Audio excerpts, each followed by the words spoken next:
Hello there, this is Christy Lewis, and I'm here today with a video about Democracy in America by Alexis de Tocqueville. But this is also introducing another new series. This series is the Foundational Reading Discussions. So this is about books that are like too big and too heavy to just review. Reviews are usually non-spoilery. These books are books that you really gotta discuss, you gotta break down in detail to really understand. Most people don't have time to read books like Democracy in America, but I just happen to have that amount of time where I can really devote to reading it. I just wanted to bring it to you guys, break it down for you so that if you don't want to read the whole thing, you don't have to. But if there's like a specific section that sounds interesting, you can check it out. Or you're like, you know what, I do want to devote the time to reading this. I want to give you that experience. That's really what this series is about. I hope you enjoy. And I'm here to talk with you about Democracy in America by Alexis de Tocqueville, who was a French diplomat to America. He published Democracy in America in 1835. It is considered a foundational text for anybody interested in politics. I've been reading it because I am interested in politics and I want to learn more about it. So far I've read 100 pages. I was reading this for Nonfiction November. I skipped the editor's introduction for Democracy in America because I don't like being brainwashed by the editor into thinking that content is something that it isn't. I've had that happen before where the editor gives you like his view of what the book is saying and then I can't get his view out of my head and I can't start thinking about like what do I really think it means, because everybody who reads something like this will come away with something different. I think if there's a book that there's so many different people who come away with different ideas about it, I think it's probably worth reading, and this kind of stuff just excites me so much. Once I read the introduction, some of these thoughts may change and I will let you know if they do. This is like a textbook written in the 19th century. It's been like so exciting when I run across certain quotes that I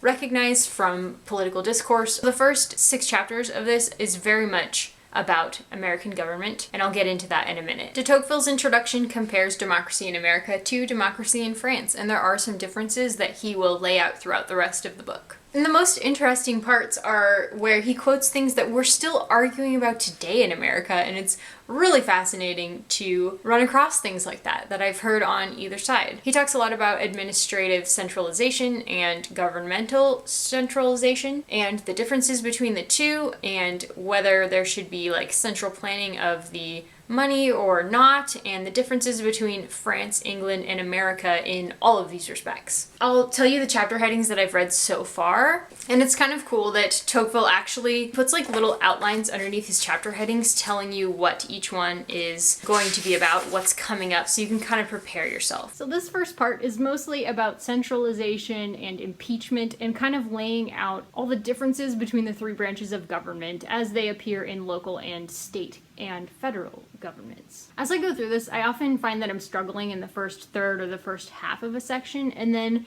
as it kind of gets on in the little section, the facts start to coalesce, it becomes less of a mystery, it's a little easier for me to get on. So if you're reading this and you get kind of discouraged, just keep that in mind. It does get easier with each one. Your reading speed probably goes up a little bit at the end of each section. Part 1, Chapter 1 is the external configuration of North America, and this talks about literally the layout of North America and the populations who lived here, a little bit of what we know about them before colonists came here. And he has a really interesting section about indigenous languages. There are some things in that first chapter that modern readers will probably find pretty disgusting to read. It leaves a bad taste in your mouth a little bit. I don't think they're all bad points. He does point out the interesting idea that there may have been civilizations that came before the ones who were there when European colonists arrived. Chapter 2 is On the Point of Departure and its importance for the future of the Anglo-Americans. And what that means is the point where American democracy really became more American. He puts a lot of stock in the New England source as that kind of democracy,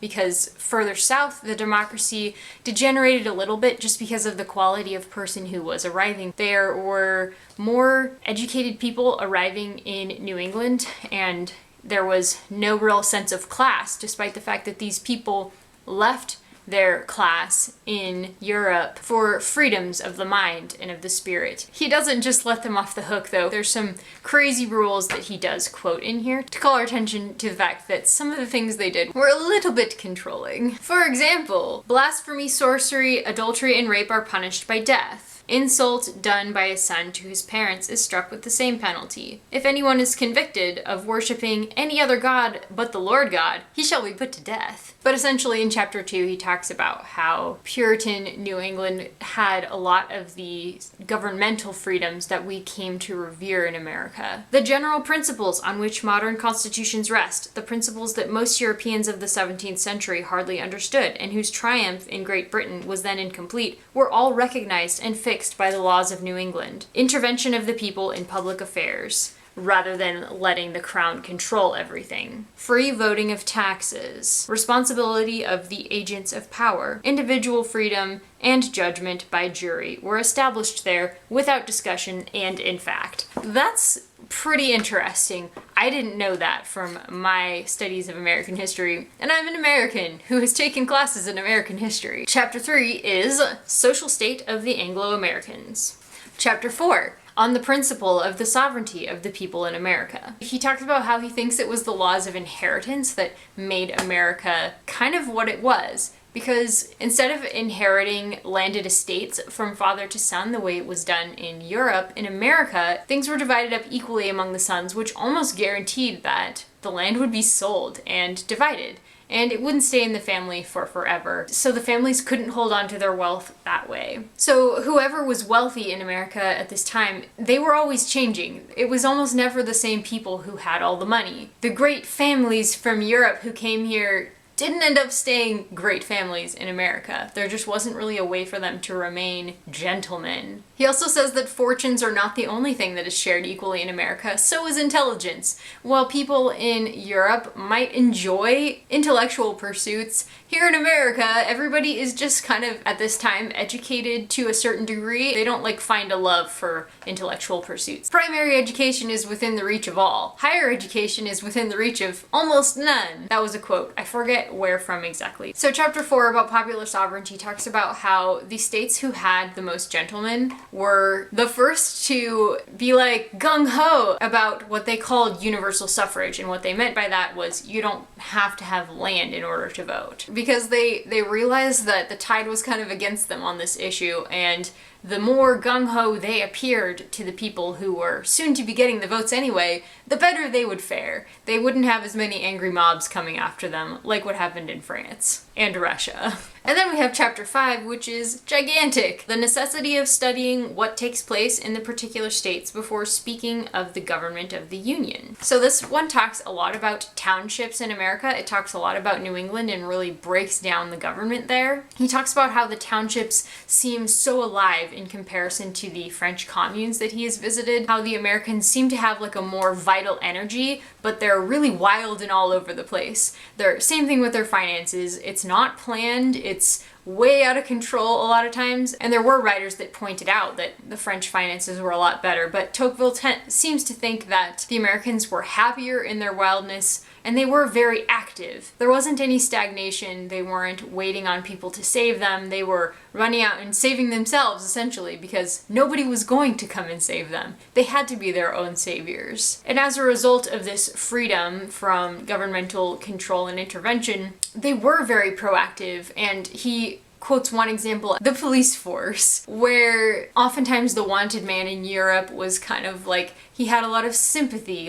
You know how he didn't quote this, but as I was reading this, I was thinking of the ballads of the highwaymen and stuff like that in Europe, and we don't really have that kind of thing, I don't think, in America, at least not that I've heard, because usually if you're a wanted man running from the law, America, at least at that time, was very much, you're the bad guy and the whole town is going to be looking out for you to give you to the authorities. So even though the detectives didn't have the same kind of training in America as the way they did in Europe, a lot of their training was oral, and they didn't really have a ton of of preparation, oftentimes the criminals were caught more quickly here. And he uses China as another example of a country that has great administrative centralization, meaning that the government carried out everything for the citizen rather than having the citizens carry out things for themselves. He talks about how America has a very strong governmental centralization where there is only political power centered in a very few areas. It's in your state's legislature, it's in your town hall, it's in your township's government, it's in your state legislature,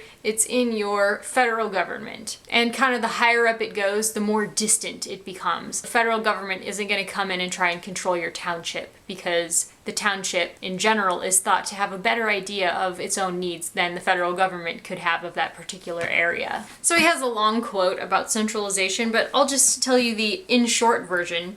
It excels, in a word, at preventing, not doing. So essentially, America falls more on the doing side rather than the preventing side of things. One must therefore not seek in the United States uniformity and permanence of views, minute care of details, perfection of administrative procedures. What one finds here is the image of force, a little wild, it is true, but full of power, the image of life accompanied by accidents, but also by movement and efforts. He goes on to talk about how he thinks that it's actually a mistake for America to have so completely isolated the administration part to the people and keeping it completely out of government. He thinks that there should be more administrative centralization going on rather than just letting it happen kind of haphazardly, whoever wants to do it. He thinks there should be some organization in the administration. There should be somebody in charge of getting things done, somebody who's higher up, kind of just keeping an eye on what's going on lower down so that things don't get too wild or they do actually get done. He also makes an interesting claim that countrymen who don't love their country are less willing to actually fight for that country. When you look in the past, when countries were defended by people,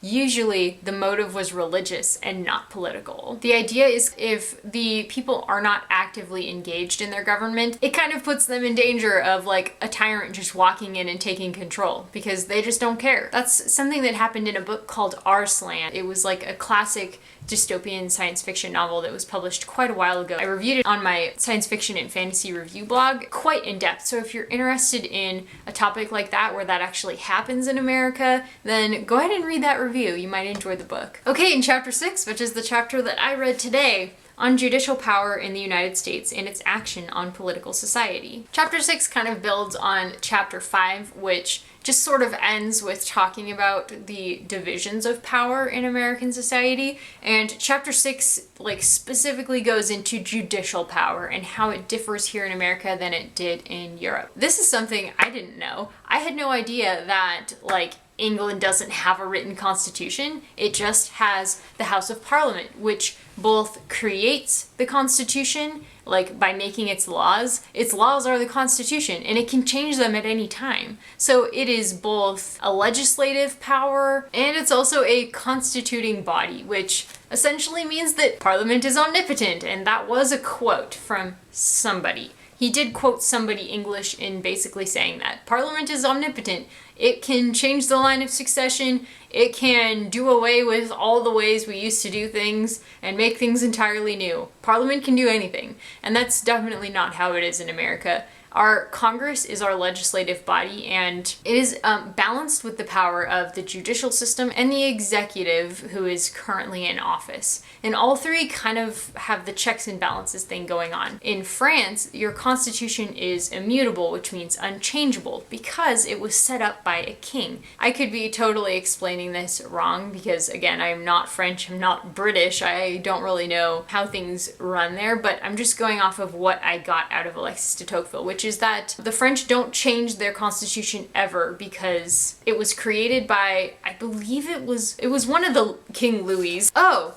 so the guy who said that Parliament is omnipotent was Sir Edward Coke. And that fellow was quoted by William Blackstone in the Commentaries on the Laws of England, Volume 1, page 160. Louis XVIII. So because he created the law, which is where everyone derives their power from, nobody feels like they have the power to change that. But in America, the Constitution is not immutable, nor is it easily changeable. It can only be changed by the public. So different ways of doing things. I had no idea about those differences, and I think they're fascinating. And the reason judicial power is unique in America is because they do have the power to punish people. So the American judge resembles perfectly the magistrates of other nations. However, what makes the American judge different from the other magistrates is that Americans have recognized in judges the right to found their rulings on the Constitution rather than on the laws. In other words, they have permitted them not to apply laws that might appear to them unconstitutional. So the judges have the power to make commentary on the law.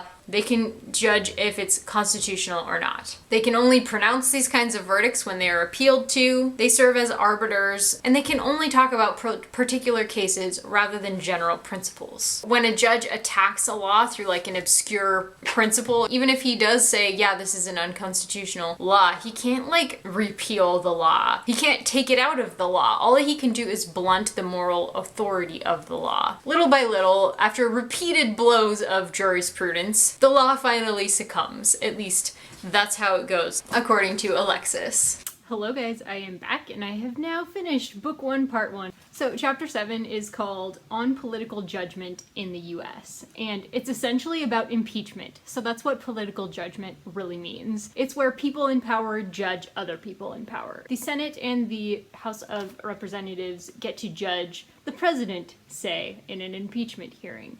They, here in America, do not use the penal code to punish. They essentially punish just to make sure that that person can't ever get in power again. It's not really a punishment so much as a preventative of things going wrong again in the future. De Tocqueville actually comments that it's easier to use that kind of punishment here in the US than it is in Europe, because in Europe they do use the penal code to punish people in power. When American publics begin to degenerate, I believe that one will be able to recognize it easily. It will be enough to see if the number of political judgments rises.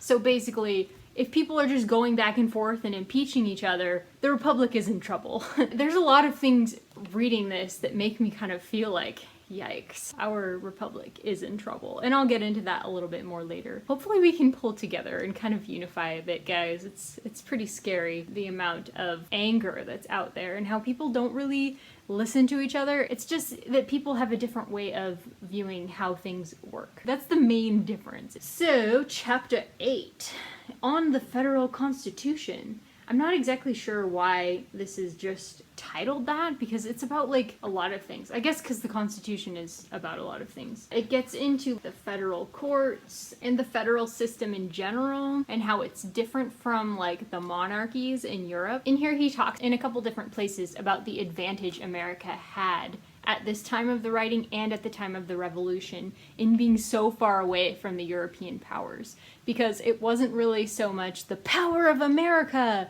that helped us win the Revolution. It was really just that we were so far away. It was hard to ship troops all the way across the ocean to America. So it was really the distance that gave us that security. One of the weaknesses of the federal system is that it doesn't really have the power to pull troops together in wartime. At least at this time it didn't. Even though they tried to draft people in a couple instances that Tocqueville quotes, they didn't get very many people from certain states because certain states were like, heck no, we don't agree with this war, it's not gonna help us, we're not sending our troops. And the federal government couldn't do anything to enforce their power. I feel like that's not really as much of a weakness now. He's like, if we lived near a centralized country, you guys would be destroyed, essentially, because they're so much more powerful as far as like troop movements in wartime. But the distance that America has protects us from wartime happening too frequently.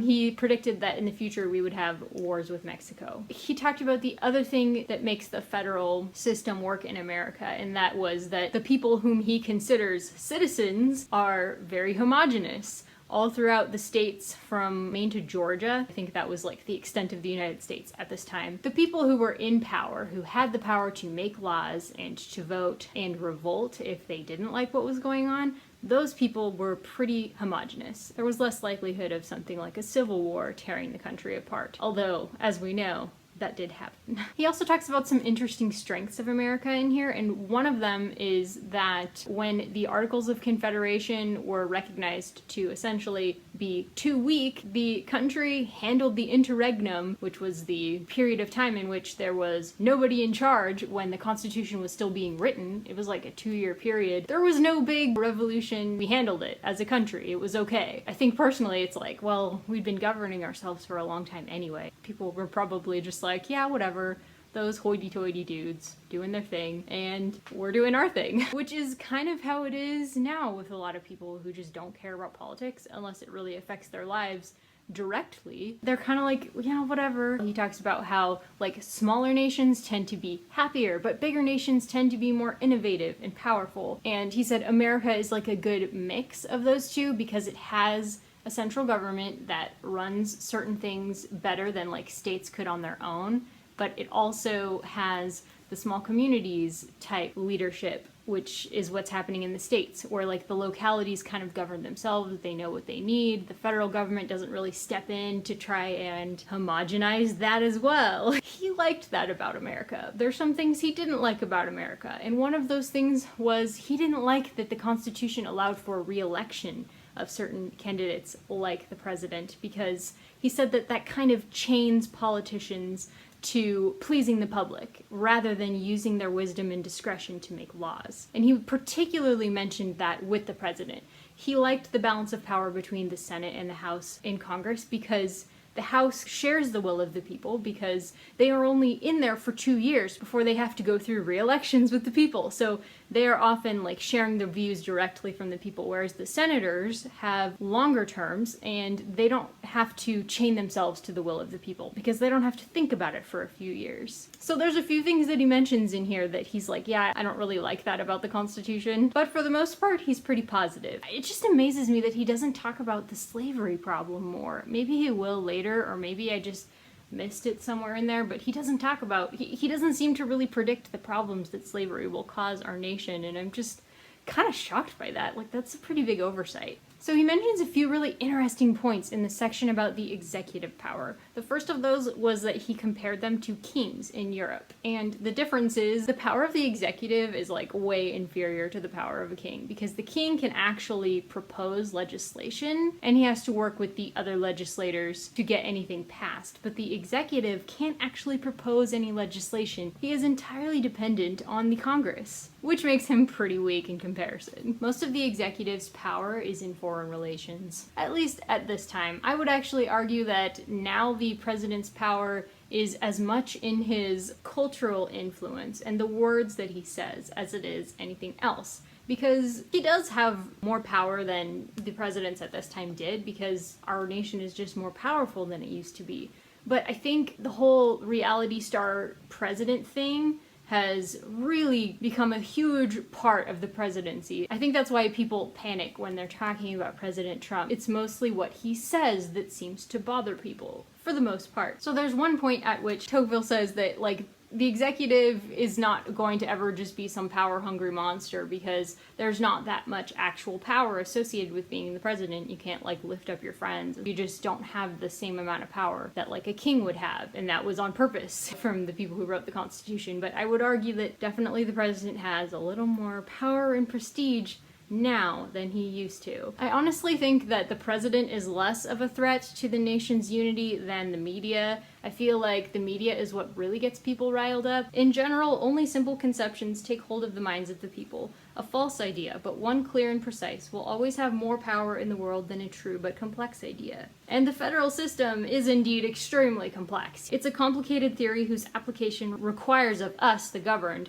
a daily use of the enlightenment of their reason. Even though I'm interested in politics, I don't like spending all my time on them, which is kind of what you have to do if you want to understand them. Like, politics is just so complex. And that's why people who are, like, political nerds, they get into the nitty-gritty. If they do, like, a daily show, they're into the policy thing. And that's, like I said, really what you have to do. If you want to be an expert and really understand these issues, you have to get into the nitty-gritty of the policy. I think it's, like, so easy to get sucked into echo chambers and just kind of, you know, oh, what I hear is what I accept, and then you just kind of make assumptions, and you don't actually do your own research. I think that's what makes our politics so dangerous today. Whatever's popular, people will get all riled up about it. And kind of a final thought that I wanted to bring out from the book is that he says that elections are revolutions, basically, and the crisis of that is election day. They have the potential to throw the nation into chaos if the president has too much power and there's too much disagreement about what he should be doing. And I really think that's what's happening right now, which is like a little bit scary. Our revolutions are not settling down. We're not just being like, okay, this is who's president, we're gonna have this for 4 years. Some other things that were interesting. He talks about the judicial system and the federal courts in particular. And he talks about how governments generally have only two means of defeating the resistance that the governed oppose to them: the material force that they find in themselves, and the moral force that the decrees of the courts lend to them. So the courts essentially lend governments the moral force. They're the ones who decide issues in cases that are brought before them, and they decide, yeah, this should be allowed, this should not be allowed, this is constitutional, this is not constitutional. And people will tend to trust and revere that a little bit more than if some other politician says so. In the hands of 7 federal judges rests ceaselessly the peace, the prosperity, the very existence of the Union. He talks a little bit about how unlikely republics are to last, which is a little bit scary. It is permissible to say in a general manner that nothing is so contrary to the well-being and freedom of men as great empires. Usually republics are very small countries that have no illusions about controlling the world. They just kind of keep their nose in their own business. They don't get those unhappy revolutionary sentiments. And that is all that I have to say about Book 1, Part 1 of Democracy in America. I definitely hope to be hearing from you guys in the comments about your thoughts about this, and if you'd like me to continue my updates. Do you ever read political theory? What's your favorite political podcast or your favorite political publication that you subscribe to and read or listen to or watch if you watch TV? Anyway, thank you so much for watching, guys. I really enjoyed talking to you guys, so please like and comment and subscribe if you enjoyed this. And you can hit the little bell icon in the corner if you want to see me pop up on your phone anytime I make a new video. Alrighty guys, take care. Bye.